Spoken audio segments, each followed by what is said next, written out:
When we first started to work on readmissions about 3 years ago, we really didn't understand the problem at all. We thought it would be simple to fix.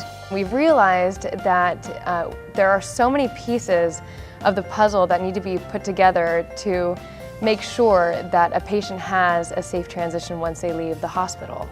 One of the biggest challenges providers face in avoiding readmissions is that they're working in a domain of unbelievable complexity. I mean, we provide so much information to the patients.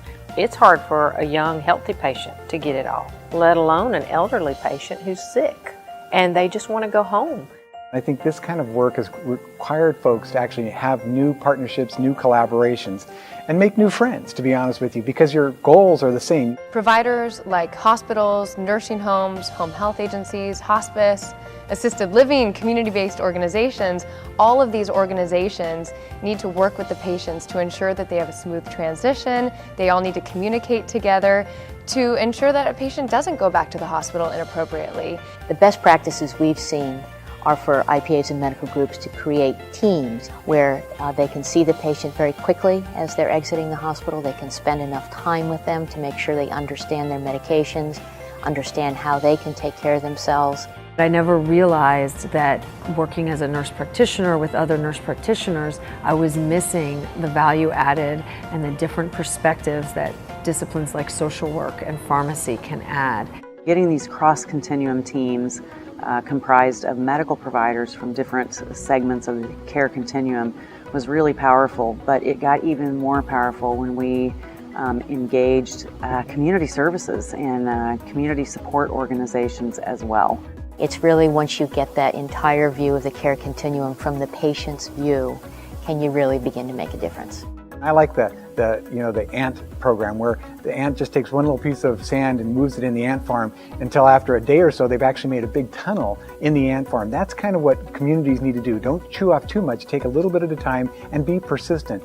And the payoff is tremendous. There's a lot of tools out there, but I tell you there's no substitute for just getting people in the room to express a mutual intention to work together on this issue. I think that with the multiple priorities that we have in the hospitals today, our most important priorities are really about our patients. I think the role of patients and families is huge in preventing readmissions. I think that education is the main way that we're going to accomplish that. Our patients trust and depend upon us for their care. And our patients are not passive recipients of health care.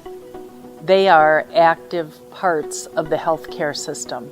California has achieved tremendous progress in reducing readmissions. And if you look at the population-based measure, readmissions per thousand, from calendar year 2010 to 2012, California has achieved approximately 9 to 10% relative improvement in reducing readmissions. And that translates into 16,200 averted readmissions. So if you look at the average cost of a readmission in California, it's $15,000.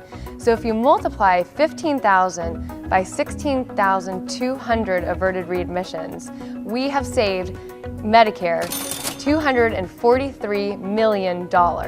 This ability to really impact people's lives in a meaningful way has never been greater, and it's the environment that we're working in now, so it's exciting.